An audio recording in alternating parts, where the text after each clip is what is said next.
नमस्कार साथियों, स्वागत है आप सभी का अपने YouTube चैनल पर। आई होप कि आप सभी अच्छे होंगे। हम लोग इस सेशन में बात करने वाले हैं अशोक के स्तंभ लेख के बारे में। तो सबसे पहले हम इसमें बता दें कि स्तंभ क्या है। तो एक तरह से पिलर आप बोल सकते हैं, यानी पिलर पे अशोक के द्वारा सूचनाएँ प्रजा को दी जाती थी, जिससे उन्हें पता चलता था कि वो राजा कहना क्या चाहते हैं। तो इस तरह से पिलर यानी स्तंभ के माध्यम से भी कुछ सूचनाएँ देने का काम किए हैं अशोक। तो इसलिए स्तंभ लेख हम लोग को पढ़ना ज़रूरी हो जाता है। और इसके पिछले हम लोग देखें तो इसके पिछले वाले वीडियो में हम लोग देखे थे शिलालेख के बारे में, जो 8 जगहों से प्राप्त हुआ था और उनके 14 शिलालेख थे, जो अलग अलग आदेशों को अशोक के द्वारा बताया गया है। तो अब हम लोग इसमें देखेंगे कि अशोक के स्तंभ लेख क्या ये कहते हैं इसमें। तो सबसे पहले हम लोग देखते हैं कि जो दिल्ली मेरठ है, दिल्ली टोपड़ा है, ठीक है, लौरिया अरेराज है, लौरिया नंदनगढ़ है। तो ये सब जगह पे इस सब का स्तंभ लेख के बारे में पता लगा है। तो हम लोग सबसे पहले स्थान की बात करते हैं, उसके बाद से हम देखेंगे कि इनमें बोला क्या गया है। तो चलिए सबसे पहले हम लोग देखते हैं अशोक के अब स्तंभ लेख के बारे में। तो स्तंभ लेख पहले बता दें कि एक पिलर हुआ करता है और वही उसी पिलर पे कुछ संदेश लिखे जाते थे। ठीक है, हमने इससे पिछले शिलालेख की बात की थी। तो शिलालेख ऐसे होता था जो पत्थरों पे उसको, शिला मतलब होता है, शिल मतलब होता है पत्थर। तो शिल मतलब पत्थर, यानी पत्थर पे जो ऐसे रेक्टेंगुलर शेप में या स्क्वायर शेप में होते थे पत्थर, उस पर वो सूचनाएँ एक उत्कीर्ण कराई जाती थी इस पर। लेकिन यहाँ पे पिलर के माध्यम से भी अशोक ने अपनी सूचनाओं को अपने प्रजाओं तक पहुँचाने का काम करते थे, जिसको हम लोग स्तंभ लेख के रूप में देखते हैं। तो चलिए सबसे पहले देखते हैं अशोक के स्तंभ लेख के बारे में। तो हमने शिलालेख के बारे में बात की थी जब, तो उसमें भी बताया था कि बृहद शिलालेख और लघु शिलालेख। तो इसमें भी हम लोग देखेंगे बृहद स्तंभ लेख और लघु स्तंभ लेख। तो इसमें हम लोग बृहद स्तंभ लेख देखेंगे तो ये जो भी इस पर लिखा हुआ है वो ब्राह्मी लिपि में लिखा गया है।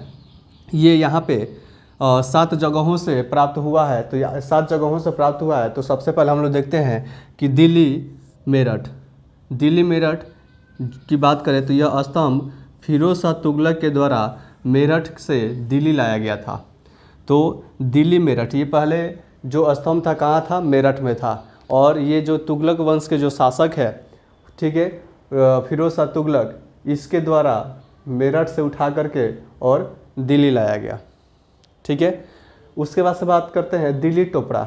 तो दिल्ली टोपड़ा की बात करते हैं तो यह स्तंभ लेख फिरोज शाह तुगलक के द्वारा दिल्ली लाया गया। ये था कहाँ? तो ये था टोपड़ा आज कहाँ है? तो हम लोग देख सकते हैं हरियाणा वाला जगह। तो इसलिए यहाँ पे यह स्तंभ लेख फिरोज शाह तुगलक के द्वारा दिल्ली लाया गया था। रामपुरवा अभिलेख की बात करें, रामपुरवा वाले स्थान की बात करें तो यह स्तंभ लेख चंपारण बिहार में स्थित है। इसकी खोज 1872 में कार्लाइल ने किया था। तो याद रखिएगा 1872 में इसकी खोज हुई थी और किसने किया था? कार्लाइल ने किया था। और ये है कहाँ? तो रामपुरवा है बिहार के चंपारण, यानी बिहार के उत्तरी क्षेत्र में। उसके बाद से लौरिया अरेराज की बात करते हैं तो यह स्तंभ लेख चंपारण बिहार में स्थित है, यानी वही चंपारण जिसको हम लोग अरेराज के नाम से जानते हैं। लौरिया नंदनगढ़ की बात करें तो यह स्तंभ लेख चंपारण, यानी चंपारण में याद रखिएगा रामपुरवा है, लौरिया अरेराज है और लौरिया नंदनगढ़ है। जब भी हम लोग मौर्य कला हम लोग पढ़ते हैं तो इसमें इन सभी का जिक्र आना होता है। तो इसलिए इसको अच्छे से याद रखिएगा। यह स्तंभ लेख चंपारण बिहार में स्थित है। इस स्तंभ पर मोर का चित्र बनाया हुआ है। अब देखिए ये स्तंभ हुआ जो करता था, तो यहाँ पे जो इस पिलर वाले जो ऊपर का जो शीर्ष होता था, तो यहाँ पे मोर का चित्र बना देते थे। ठीक है, यहाँ पे मोर का चित्र बना देते थे और यहाँ पे कभी कभी यहाँ पे शेर को भी दिखाया गया है। ठीक है, यहाँ पे शेर को भी दिखाया गया है, यहाँ पे बैल को भी दिखाया गया है। तो स्तंभ के ऊपर, तो इसलिए यहाँ पे बताया गया है कि इस स्तंभ पर मोर का चित्र बनाया हुआ है। प्रयाग स्तंभ लेख की बात करें तो यह पहले कौशाम्बी में था। इस स्तंभ लेख को अकबर ने इलाहाबाद के किले में स्थापित करा दिया था।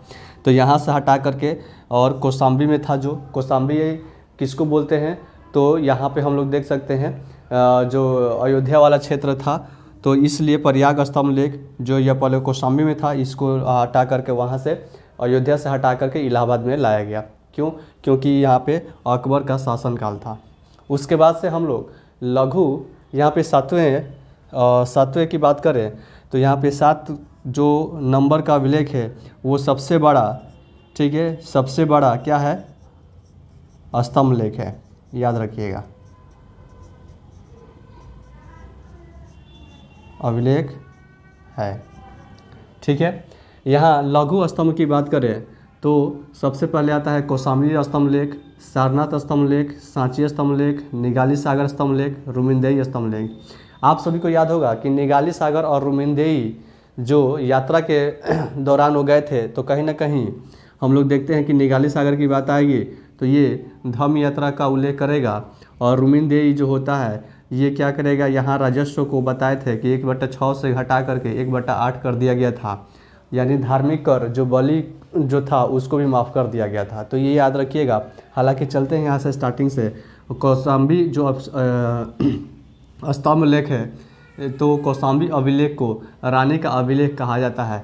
यानी यहाँ पे स्तंभ लेख है, यहाँ पे अभिलेख है, तो यहाँ पे कन्फ्यूजन होने की ज़रूरत नहीं है। इसलिए कि मैंने बताया था कि अभिलेख को 2-3 जगह से हम लोग अभिलेख को 3 भागों में बांट कर पढ़ते हैं, ठीक है, जिसको हम लोग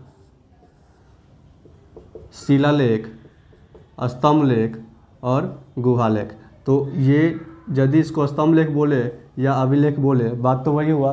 तो इसलिए कौशाम्बी अभिलेख को रानी का अभिलेख कहा जाता है। ये बहुत ही इम्पोर्टेंट हो जाता है, याद रखिएगा इसको। नेक्स्ट बात करते हैं तो सारनाथ और सांची स्तंभ की बात करें तो अशोक अपने महामात्रों को संघ भेद रोकने का आदेश दिया है। यानी इसमें अशोक बोलते हैं कि जो हमारी संघ है उसमें किसी भी तरह के भेदभाव ना हो, यानी किसी भी तरह का उसमें ऐसी बातें ना है जिससे संघ टूटे, तो इसलिए उस चीज़ को रोकने पर बल दिए हैं। निगाली सागर स्तंभ लेख की बात करें तो यह नेपाल के तराई क्षेत्र में स्थित है, जो धर्म यात्रा का क्या करते हैं? उल्लेख करते हैं।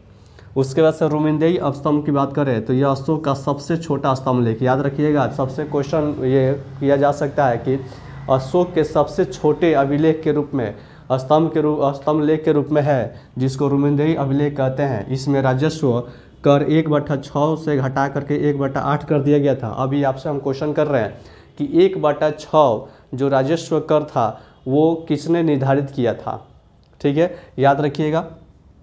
1/6 जो राजस्व कर था किसने निर्धारित किया था? और 1/8 तो अशोक ने उसको घटाकर कर दिया। इसके साथ ही धार्मिक कर यानी बलि को माफ़ कर दिया गया, ठीक है। तो याद रखिएगा कि 1/6 राजस्व कर और 1/4 ये जो राजस्व कर है, ये अलग अलग अपने अपने कुछ ग्रंथों में मिलते हैं। थोड़ा आपको कुछ क्लू दे रहा हूँ ताकि आप लोगों को बहुत अच्छे से आइडेंटिफाई करने में सही रहेगा। तो 1/6 राजस्व कर किसने निर्धारित किया था और 1/4 जो राजस्व कर था वो किसने निर्धारित किया था, ये आप सभी को पढ़ा दिया गया है। तो चलिए इसमें हम लोग बात करते हैं। इसको आप लोग कमेंट बॉक्स में डाल सकते हैं, पिन कर सकते हैं। तो इसमें हम लोग देखें कि अशोक के स्तंभ लेख में 2 तरह के होते हैं, बृहत स्तंभ लेख और लघु स्तंभ लेख। बृहत स्तंभ लेख में हम लोग देखें कि यहाँ पे दिल्ली मेरठ, दिल्ली टोपरा, रामपुरवा, लौरिया अरेराज, लौरिया नंदनगढ़, और उसके बाद से यहाँ पे हम लोग देखें कि प्रयाग स्तंभ लेख। उसके बाद से हम लोग देखे हैं कि ये इसमें फिरोज शाह तुगलक की बात आती है। तो फिरोज शाह तुगलक का याद रखिएगा कि 2 जो स्तंभ लेख है उसमें आता है, जिसको दिल्ली मेरठ और दिल्ली टोपरा कहते हैं। बाकी जो 3 हैं वो बिहार में है, और एक जो है ये कौशाम्बी में पहले था यानी अयोध्या में था, और वो कहाँ चला गया? तो ये चला गया इलाहाबाद में। वो इलाहाबाद का जो किला था। वैसे कौशाम्बी स्तंभ लेख हो गया, सारनाथ स्तंभ लेख हो गया, सांची स्तंभ लेख, निगाली सागर स्तंभ लेख और रुमिनदेई स्तंभ लेख। याद रखिएगा, क्वेश्चन पूछ सकता है कि अशोक के जो स्तंभ लेख है सबसे छोटा स्तंभ लेख कौन सा है? तो याद रखिएगा रुमिनदेई स्तंभ लेख, जिसमें कर राजस्व कर को ये भी क्वेश्चन कर बोल सकता है कि कौन से स्तंभ लेख में राजस्व कर को घटाने की चर्चा की गई है और कितना घटाया गया। तो ये भी याद रखिएगा कि 1/6 से 1/8 कर दिया गया था, और यहाँ पे धार्मिक कर जो था उसको, जिसको बलि कहते हैं, उसको माफ़ कर दिया गया था। ठीक है। उसके बाद से हम लोग देखते हैं कि प्रथम अभिलेख में क्या कहा गया है, द्वितीय अभिलेख में क्या कहा गया है, ये सारा चीज़ हम लोग आगे इसके बाद हम लोग चर्चा करेंगे। चलिए थोड़ा इसको मिटा देते हैं। चलिए आगे देखते हैं। तो इसमें हम लोग देखेंगे सबसे पहले कि प्रथम स्तंभ लेख में क्या चर्चा मिला हुआ है। तो धर्म के अनुसार शासन करना है, यानी जो धर्म में बातें की गई हैं उसके अनुसार सभी को क्या करना है, शासन के रूप में अपना चलाना है। उसके बाद से द्वितीय स्तंभ लेख में क्या कहा गया है कि धर्म क्या है, यानी कियम च धम्म, यानी धर्म क्या है, इसके बारे में अशोक लिखते हैं कि यहाँ पे उपासिनवे बहुकयाने दया दाने सच्चे सोचवे माधवे साधवे च। तो हम लोग यहाँ पे इसके बारे में ये बोलना क्या चाहते हैं कि उपासिनवे यानी हम लोगों को बहुकयाने यानी बहुत कल्याणकारी कार्य करने के रूप में, ठीक है, कल्याणकारी कार्य करने के रूप में दया दान और सच्चे मन से यानी सच्चे विचार, ठीक है, सच्चे विचार यानी अच्छे सोच के साथ मधुर वाणी यानी मधुर वाणी और साधु की तरह हमें बहुत ही साधारण रहना चाहिए। ये अशोक धर्म के अंतर्गत ये बताते हैं कि कियम च धम्म यानी धर्म क्या है। तो उसके बारे में बताते हैं कि उपासिनवे बहुक्याने दया दाने सचे सोचवे माधवे साधवे च, यानी हम लोगों को बहुत कल्याणकारी कार्य के रूप में दया दान, अच्छी सोच और मधुर वाणी और साधु की तरह रहना चाहिए, साधारण रहना चाहिए। यानी बहुत कल्याणकारी, दया दान और अच्छे सोच की तरह, अच्छे सोच को रख करके और माधवे यानी मधुर वाणी और साधु की तरह साधवे यानी साधारण की तरह हमें व्यतीत करना चाहिए। तो इसलिए ये धम्म के अंतर्गत हम लोग देखते हैं द्वितीय स्तंभ लेख में इसकी सूचना दी गई है। उसके बाद से तृतीय में देखा गया है कि आत्मनिरीक्षण, जिसको निंदति बोला गया है, तो इसका बात किया गया है तृतीय स्तंभ लेख में। चतुर्थ स्तंभ लेख में बात की जाए तो मौत की सज़ा जिसको भी प्राप्त होती थी, जिस व्यक्ति को मौत की सज़ा दी जाती थी, उसको 3 दिन एक्स्ट्रा दिन दिया जाता था जीने के लिए, तो 3 दिन की छूट देना। पंचम में कहा गया है कि जीव वध वर्जित, यानी जीव की हत्या नहीं करना है, ठीक है। याद रखिएगा कि पशु बलि को भी निंदा बताया गया था शिलालेख में, ठीक है। कौन से शिलालेख में, आप कमेंट बॉक्स में पिन कर सकते हैं। षष्ठ, सभी संप्रदायों की वृद्धि। और छठे स्तंभ लेख में क्या बताया गया है कि सभी संप्रदायों की वृद्धि, यानी आप किस संप्रदाय से हो ये मैटर नहीं करता, इसमें सभी संप्रदायों की वृद्धि होना चाहिए। यानी निस्वार्थ भावना से अशोक ने अपने स्तंभ लेख के माध्यम से प्रजाओं के अंदर यानी प्रजाओं में ये सूचना प्रसारित करते हैं कि संप्रदाय चाहे जो भी हो सभी को वृद्धि करना चाहिए, ठीक है। इसमें कोई डिस्क्रिमिनेशन की बात नहीं थी, भेदभाव की बात नहीं थी, तो ये सबसे अच्छी बात है। सप्तम स्तंभ लेख की बात करें तो कल्याणकारी कार्य करने का वर्णन है इसमें, यानी जितने भी जनता के प्रति कल्याणकारी काम हुआ था ये सप्तम अभिलेख में अशोक के द्वारा ये सूचना दिया गया है, ठीक है। उसके बाद से ये हो गया धम्म। उसके बाद से हम लोग देखेंगे कि आखिर धम्म के माध्यम से ही अशोक किस तरह से अपने प्रजाओं को आगे लेकर चलते हैं और प्रजाओं में धम्म जैसी प्रणाली क्यों लाना पड़ा। तो हम ये देखते हैं कि धम्म जैसी प्रणाली इसलिए लाना पड़ा क्योंकि प्रजाओं को अंदर एक धार्मिक भावना जगाई जा सके और धार्मिक भावना को जगाने के उपरांत उसकी मदद से हम प्रजा के लिए कल्याणकारी कार्य कर सके और उनके हित में जितने भी अच्छी बातें हैं, अच्छे मैसेजें हैं, उसको अच्छे से उसको वहाँ पे दिलाया जा सके। तो कहीं ना कहीं ये शासन जो चलाते हैं अशोक, वो धम्म नीति के अनुसार भी अपने शासन को बहुत अच्छे से और बहुत ही लोकप्रियता में उनको मिलती है। ऐसा कहा जाता है कि जब तक अशोक कलिंग युद्ध प्राप्त करते हैं, युद्ध करके प्राप्त करते हैं कलिंग को, तब तक तो अपनी वीरता का परिचय दे रहे होते हैं। लेकिन जैसे धम्म की जब वो उसमें अपनाते हैं धम्म को, तो उसमें सबसे ज़्यादा लोकप्रियता इसमें मिलती है। तो इसलिए कहा गया है कि जब अशोक धम्म को अपनाते हैं तो ही बहुत ज़्यादा लोकप्रिय हुए। तो कहीं ना कहीं अपने शासनकाल में धम्म नीति को लाने का जो सबसे लोकप्रियता ये सिद्ध होती है, तो कहीं ना कहीं अशोक ऐसे महान नहीं है। अशोक अपने शासनकाल में रहते हुए अपने नीति को किस तरह से किस प्रकार से चेंज करना चाहिए ये उनको भली भांति आती थी। तो इसलिए यहाँ पे हम लोग देखते हैं कि इनके स्तंभ लेख के माध्यम से इतने और शिलालेख के माध्यम से हम लोग पिछली वीडियो में बहुत अच्छे से देखे हैं जो प्रजाओं को संदेश देने का काम किए हैं। अब इसमें हम लोग देखेंगे सबसे अंतिम जिसको हम लोग गुहा लेख बोलते हैं। तो गुहा लेख में हम लोग देखते हैं तो उसमें हम लोग देखते हैं कि बिहार के जो दक्षिण साइड में जो गया ज़िला है उसमें बराबर की जो पहाड़ी है और वहाँ पे अशोक के द्वारा कुछ गुहा यानी गुफाओं का निर्माण किया गया था और उनके पुत्र जो दशरथ हैं उनके द्वारा भी वहाँ पे नागार्जुन पर्वत जो है वहाँ पे गुफा का निर्माण कराया गया था। तो इसके बारे में हम लोग देखते हैं आगे, तब तक इसको हम लोग मिटा देते हैं। चलिए अब बात करते हैं अशोक के गुहा लेख के बारे में। तो अशोक के गुहा लेख के बारे में हम लोग देखते हैं तो अशोक बराबर की पहाड़ी जो बिहार के दक्षिणी प्रांत में स्थित जो गया जिला है वहाँ पे हम लोग देखते हैं कि जो बराबर की पहाड़ी है उसमें सुदामा गुफा का निर्माण हुआ है, कर्ण चौपड़ का निर्माण हुआ है और विश्व झोपड़ी का निर्माण हुआ है। हालांकि इसकी जिक्र हमने बहुत जब शिलालेख अभिलेख के रूप में हम लोग देखे थे तो वहाँ पर मैंने बताया था।